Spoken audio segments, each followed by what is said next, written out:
Hello everybody and welcome back to another video. I haven't done one for a couple of weeks. I've been on holiday to Tenerife, which was superb. Beautiful weather, beautiful place, very nice. I did go and see Johnny at Mitten TV over in the next town. We were in Adeque, which is just up a little bit from Los Cristianos and Las Americas. We were in the Saga holiday section, as I'm getting a little bit old now. So big shout out to Johnny. Great to meet you, sir. Who knows, one day we may meet again and have that beer and play some games. But anyway, I'm just doing a little bit of a catch up now. I'm getting way behind with all my projects. So let's start at the beginning.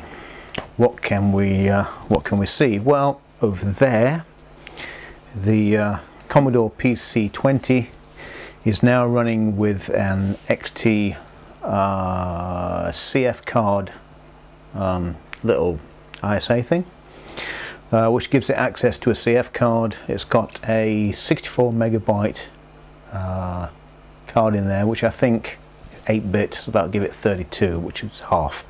So I'll give it 32 megabyte, which is probably what it had in originally. It might even be bigger than what was in there originally, I'm not sure. But the hard drive that's in there, the original, is still bolted in. It doesn't work very well, it squeals and screeches.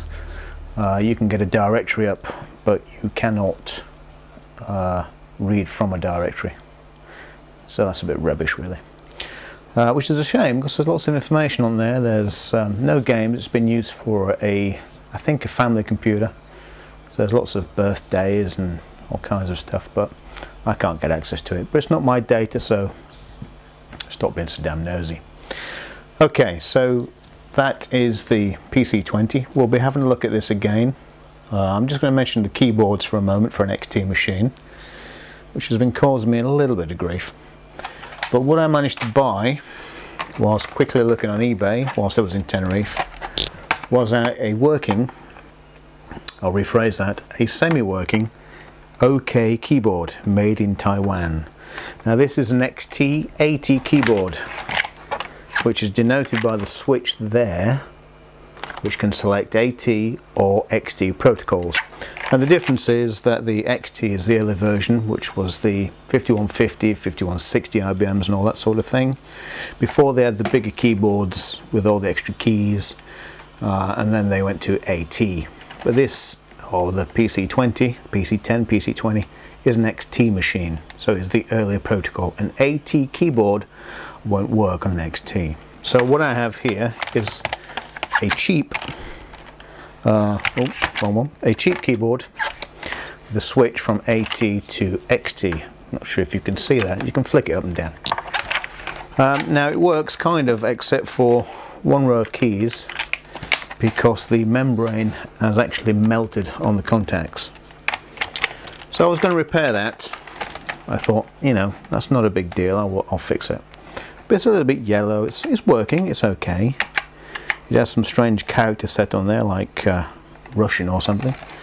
But then, lo and behold, put that down, there was an advert for a brand new OK keyboard. Brand new in box, never used.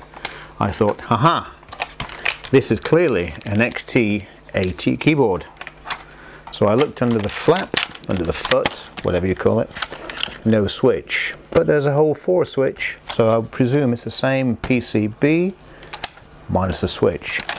So this is by default in AT configuration. But it's brand new, it's nice and white and shiny and lovely. And I would imagine everything works. It even came with an instruction pamphlet which tells you how to change it from AT to XT and XT to AT, i.e. flick the switch. But there is no switch. So they must have made, this must be a later model perhaps. But it doesn't matter. What I'm going to do is steal the insides of the early keyboard, put them inside this nice shiny white keyboard, and away we go. However, in the meantime, I've managed to buy, cheaply again, a Commodore pc-10, pc-20 keyboard. Spares a repair, no cable. The cable's been cut off. So last night I managed to wire up a DIN plug that I'm kicking about, and I've made a curly wheelie lead for it. That's not curly wheelie, so a straight lead. And this allows me to run the pc-20, the Commodore, and that's what I'm running now. So the Commodore keyboard is on, but the keyboard's in a poor state. It's bent, some of the plastic clips are broken off. 3 or 4 of the keys have been broken off in shipping, so they've sheared off from the caps, and the cups are loose, so they're headless, if they're beheaded keys. So I'm not sure if I'm going to persevere with that, and I might do because it's a Commodore keyboard. And I don't like to see Commodore things broken. So that's the PC-20 out of the way. I will be coming back to that, playing some games, what can an 8080 do, and a few tricks that the Commodore had that most of the PC-XTs didn't have, as far as I know, although I could be wrong. I usually am. Next up, the Raspberry Pi B, I'll start again, the Raspberry Pi 3 B Plus. Now this is the new version of the Raspberry Pi. I'm going to set this up on an emulation station type thing, play some PS1 games, a bit of N64, a bit of 3DO emulation, maybe Amiga, obviously, 64 and so on, and see if it's any better for doing some of the PS1 era games. Now the old Raspberry Pi could do it, but it was a little bit choppy. Dreamcast and all that sort of stuff.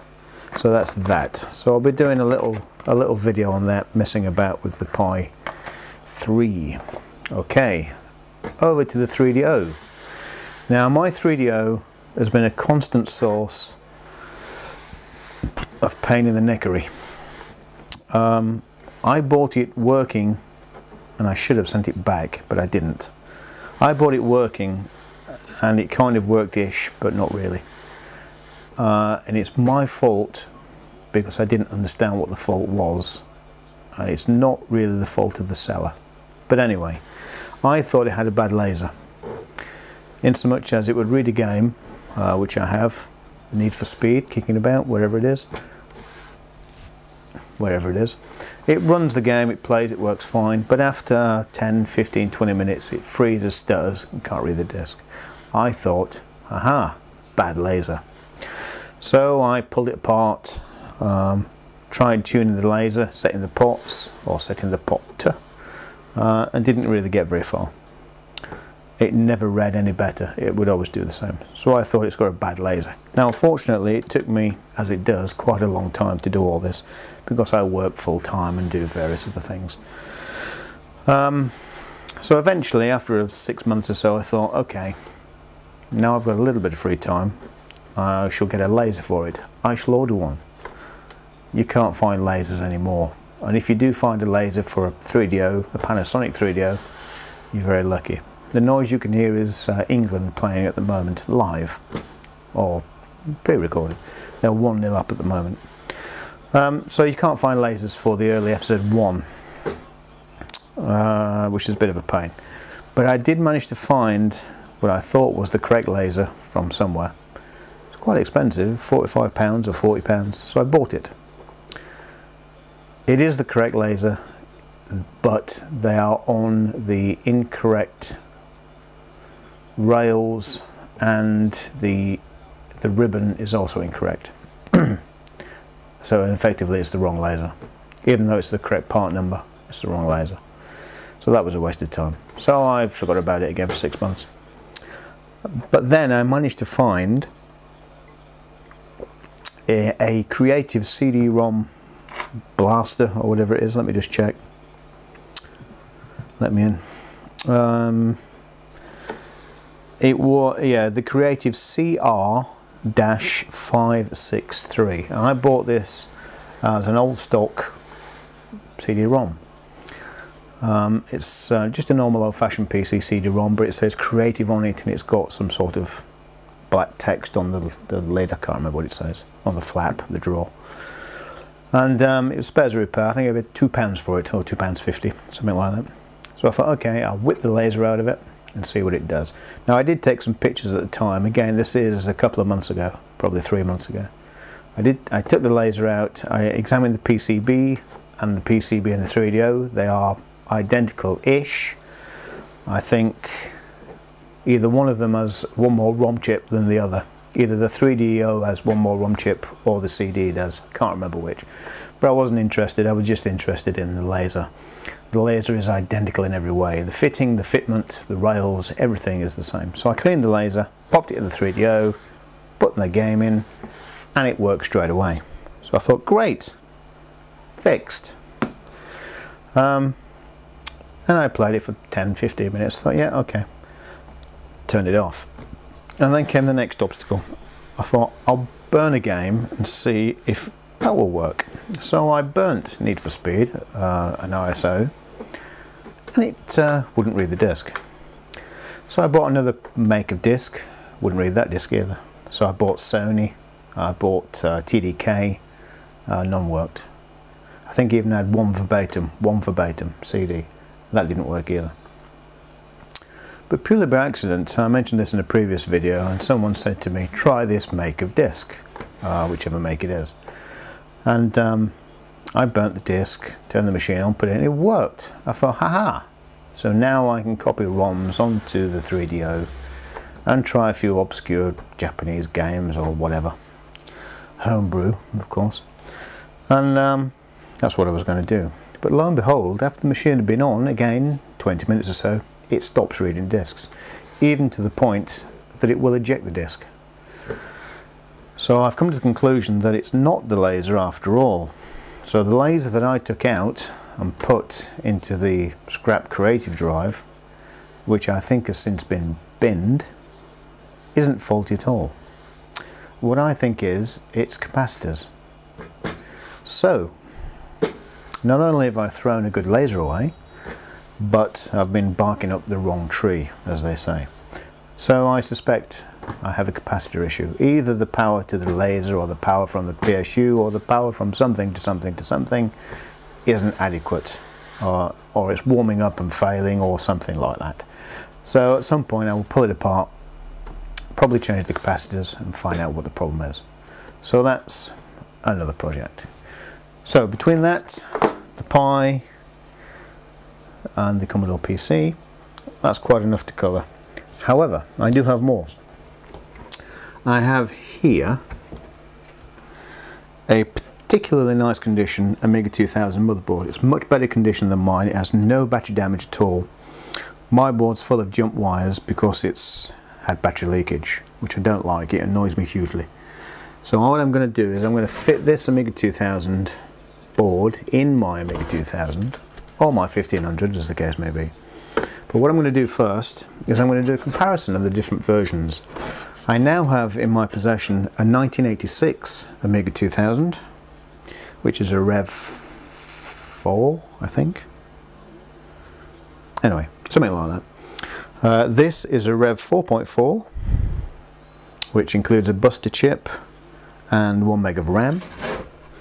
My 1986 board has 512 meg of RAM and no Buster chip. And then I'm going to compare it with a Rev 6, which I have kicking about somewhere. And we'll have a little look at the revisions, how the Amiga 2000 changed over the years, what the differences were, what the revisions mean, and then how the Vampire card fits in a 2000, which leads me on to the next project. I'm going to do an in-depth video of doing the firmware on the Apollo Vampire, both from flashing from a PC and flashing from the Amiga itself. So on the PC side, you'll need the Quartus software, you need the downloaded files to flash the firmware, and how to do it, what to tick, what to select, and all that sort of stuff. Now I plan to try to do this, or do that, this weekend. I wanted to do it last weekend, but I failed. I was just too busy. So, but anyway, these are the things I have coming up in the next few weeks, and I hope they keep us all occupied and happy. So until then, I'll see you next time. Take care, take it easy, and subscribe. Hit that button, you know you want to. I'll see you next time. Bye for now.